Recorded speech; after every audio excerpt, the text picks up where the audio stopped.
Hey there, and welcome to this explainer. So today we're taking something that honestly usually sounds a little bit magical and, well, kind of woo-woo manifestation, and we're going to ground it in hard, undeniable neuroscience. Okay, let's just dive right into this.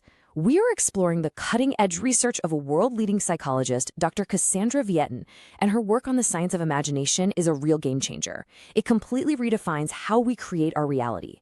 So if you thought imagination was just for daydreaming, get ready because we're about to see it as the single most powerful tool your brain possesses. But first, I want you to really ask yourself a question and be honest here. Are you just reacting to life?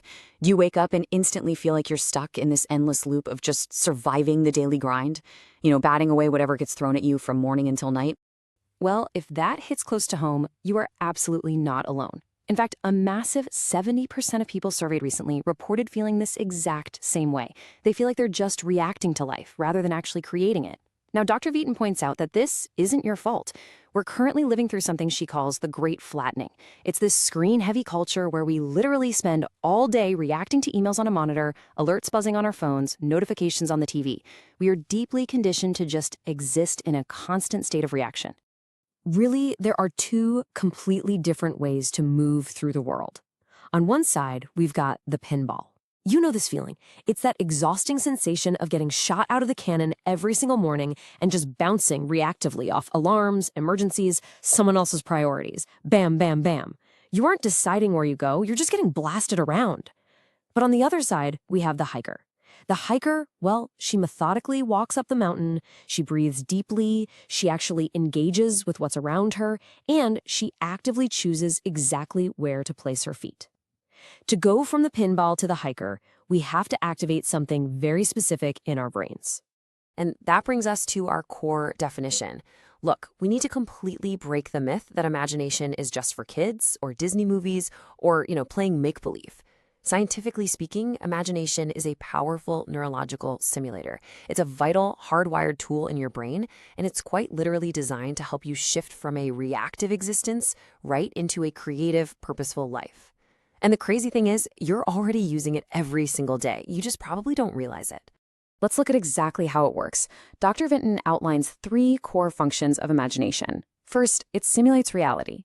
Basically, it acts like a mental copy machine, letting you game out what you're going to say to your boss later or what you're going to make for dinner. Second, it reconfigures reality. This is when you add totally new elements to your current situation. Like, say you have a tough day ahead, so you actively imagine taking a break to get your favorite sushi just to take care of yourself. And third, it transcends reality.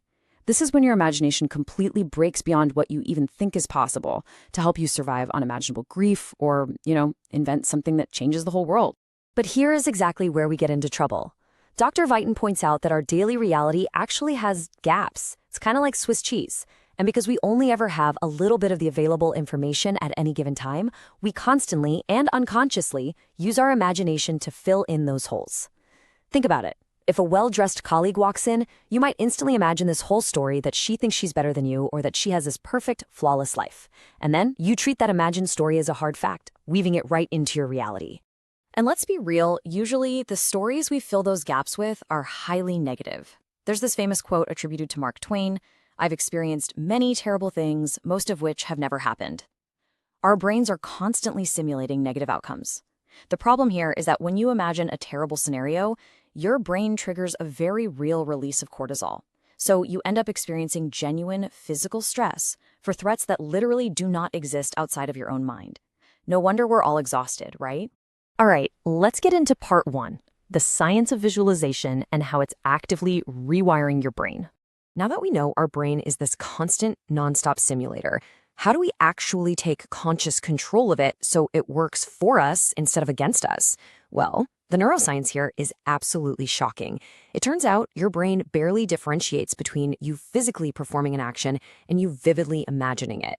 To your brain's hardware, mental rehearsal is incredibly close to physical action. Let that sink in for a second. When a professional athlete envisions a game, or when you simply imagine a future scenario, very specific brain regions light up. Your visual cortex fires exactly as if you're seeing it. Your auditory cortex lights up as if you're actually hearing it. And get this, even your motor cortex fires up as if you are physically moving your body. When you visualize, you are giving your brain the direct signal that this future has already happened. You are literally training your neural pathways while just sitting on your couch drinking a cup of tea. But without this conscious visualization, we end up completely stuck. We have our conscious desires hitting the gas pedal, saying things like, I want a new career, or I really want a healthy relationship, while our hidden, unconsciously imagined fears are simultaneously slamming on the brake. And you know, when you have one foot on the gas and one foot on the brake, you make a whole lot of exhausting noise, but you don't go anywhere. Conscious visualization is what finally takes your foot off the brake.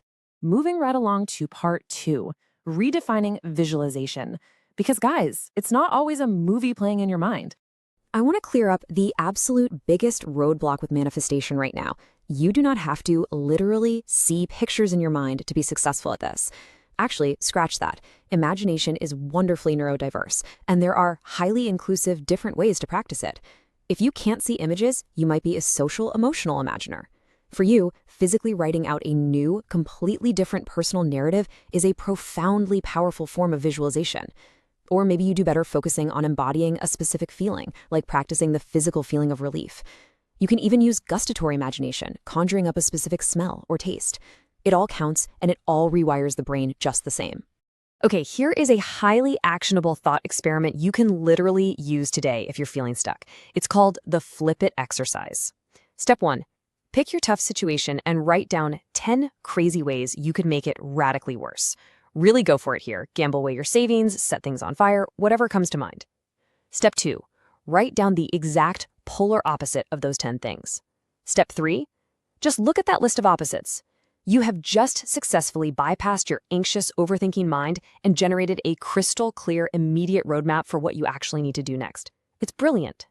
Which brings us to part 3, escaping your reality tunnel. It's time to break free from limited choices. So we all operate inside what psychologists back in the 60s called a reality tunnel. Basically, it's a highly limited mental framework that tricks us into thinking we only have a few, usually pretty miserable options in life. I absolutely love Trevor Noah's insight on this.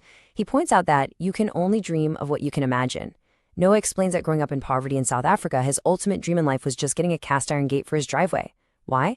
Because his circumstances severely capped what he believed was even possible. Your current reality tunnel is doing the exact same thing. It's capping your future. So let's expand the aperture a bit. When you're stuck in a reality tunnel, you're usually playing this exhausting binary game of mental tennis. Do I stay in this job or do I go? To break out of that, first identify that binary limit. Then brainstorm 50 wild, incredibly impractical possibilities without editing yourself at all. Run away and join the circus. Open a cozy bookshop in Scotland. Go nuts. Once you're done, look at the list and identify the hidden practical themes. Maybe you suddenly realize every single crazy idea involved travel.